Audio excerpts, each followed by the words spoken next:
Welcome to Spidell's California Minute. I'm your host, Catherine Zidane. This week we're covering questions we've been receiving from practitioners regarding employee retention credit refunds and California returns.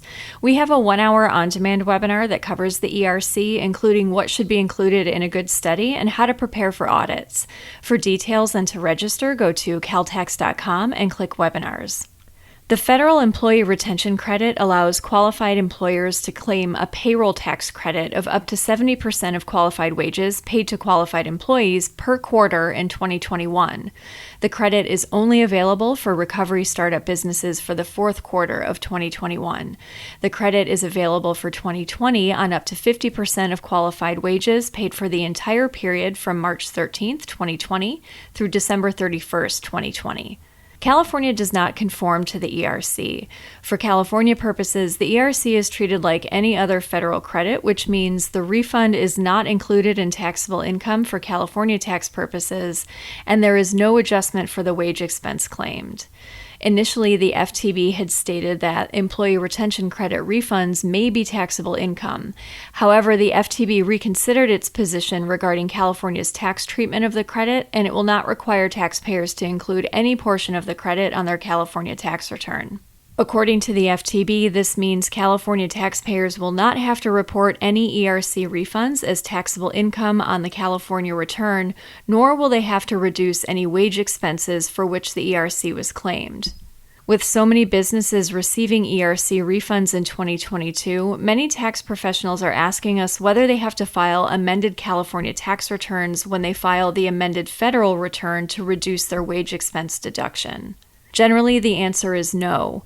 Because California does not include ERC refunds in taxable income and does not require a reduction to the wage expense, generally speaking, there is no adjustment to be made on the California return. However, sole proprietors may be required to file an amended return.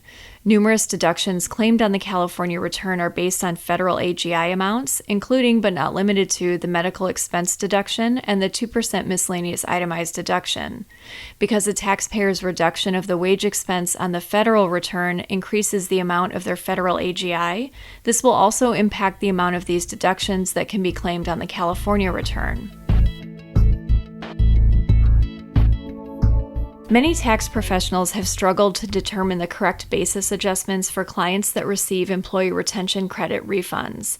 At first glance, it would appear that there would be a basis difference because the income is tax exempt under both California and federal law, but only California allows taxpayers to claim a full deduction for the ERC wages. However, when the journal entries are actually made for these transactions, it becomes clear that there is no basis difference for federal and California purposes in the end.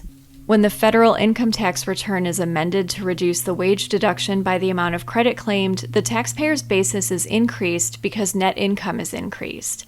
On the California side, once the ERC refund is received, it is credited as tax-exempt income. This increases the California basis by the same amount as the increased federal income caused by the reduced wages on the federal return.